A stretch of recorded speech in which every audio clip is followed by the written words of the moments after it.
Hi, I'm Timmy. And welcome to Sidelick Town.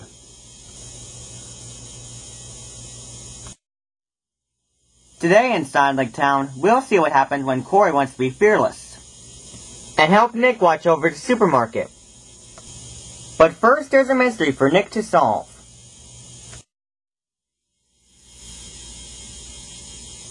It was a pleasant day for everyone. Nick was especially happy. He was going to the factory for the first time. He was picking up a crate of paper for his dad.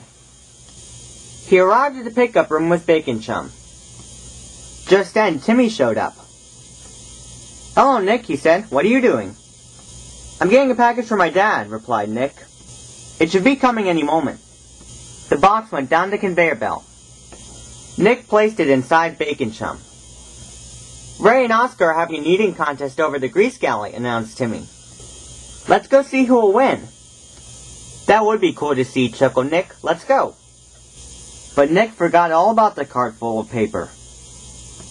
Ray won the eating contest and asked for some napkins to clean himself with. But that reminded Nick of his duty. "Oops," he said. "I left the cart behind."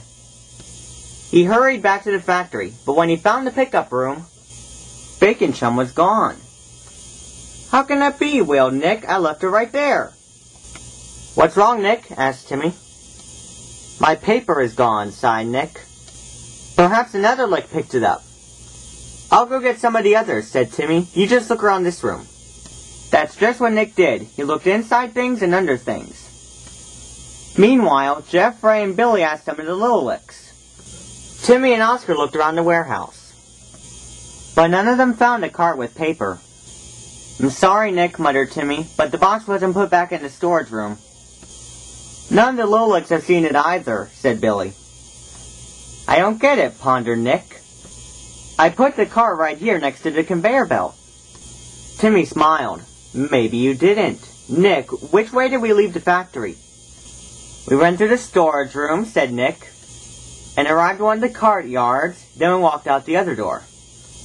"That doesn't sound like the same when we went back inside," muttered Timmy. "We just cut through the warehouse. It was a shortcut," said Nick. Timmy thought very hard. "Nick," he finally said, "I think the reason you can't find it here is that you didn't leave it here." "What do you mean?" the others asked. "I left it in the pickup room," said Nick. "But you didn't in this pickup room," laughed Timmy. "Follow me." Timmy led the gang along the factory. They passed a lot of boxes before they finally saw what looked like the same place they were in. But now they saw Bacon Chum with a box of paper inside. "There it is," said Nick. "So there are two pickup rooms?" "Yes," said Timmy. "The one we were just in was for the Little Licks deliveries. And this one is for ours. They look almost the same, but there's a sign in the big storage room that points it out." "I'll remember that next time I come here," laughed Nick. "Now I need to get this home."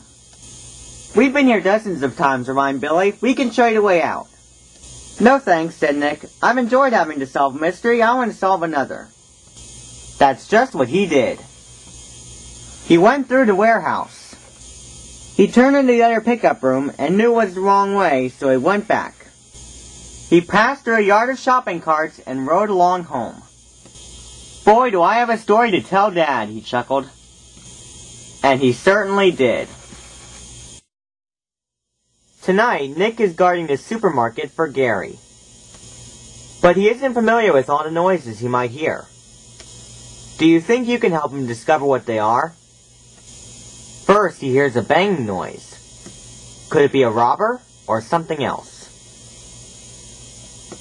It's only the stove in the Grease Galley. Mac needs to warm it up for tomorrow. But then Nick hears footsteps. Who could be out at this hour, he thought. Is it a robber? No, it's only Jeff. But what is Jeff doing up this late? Suddenly a howl is heard. It sounds like a wolf. But is that what it really is? No, it's only Henry. Jeff was taking him for a walk. Nick is aware that things sound spookier at night. But things aren't always what they seem.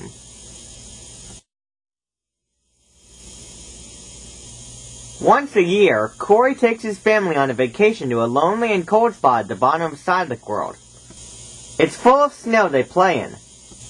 Arnold, Gary, Nick, and Oscar would have lots of fun. The others were waving goodbye.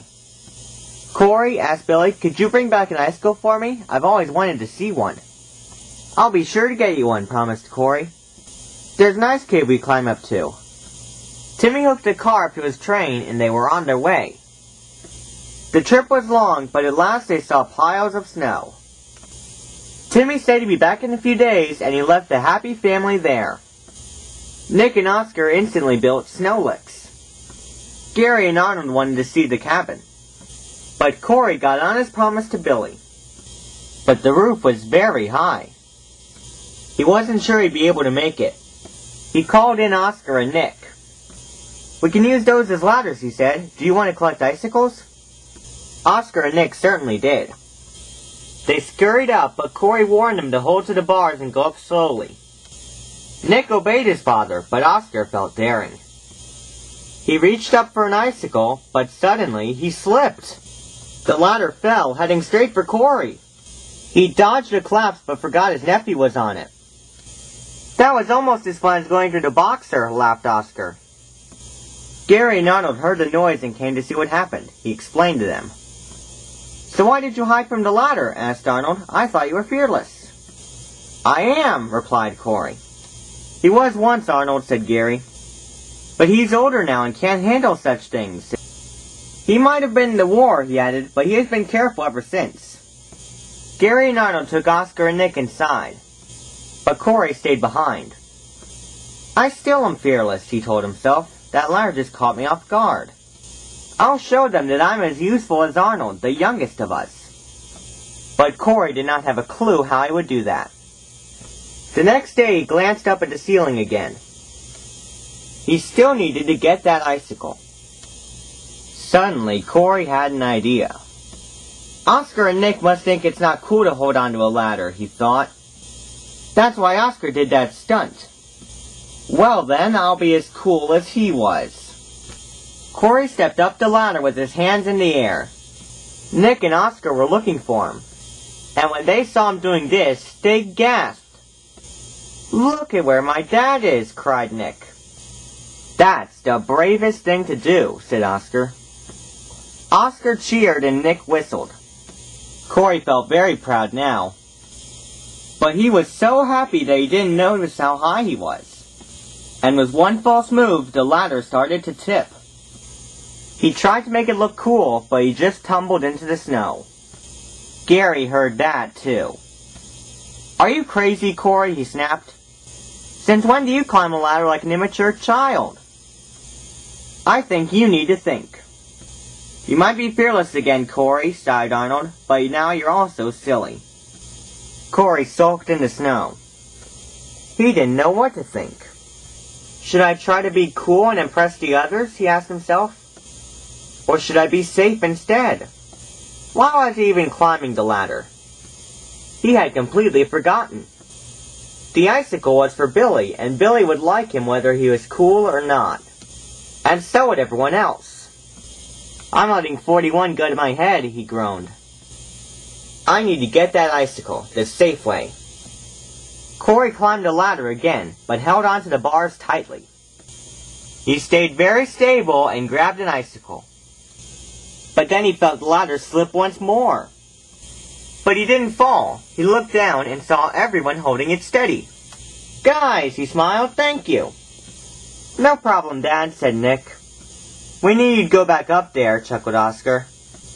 "I'm glad to see you playing it safe again, brother," laughed Gary. "Gee," moaned Arnold, "why can't I be like you?" Just then, Timmy arrived to pick them up. All the way home, Cory told the others more stories of when he was young, and the stories from now as well that keep his life fun. Billy was overjoyed to see the icicle. "Thank you, Cory," he cheered. "I knew I could count on you." "Thank you, Billy," thanked Cory. "Thank you."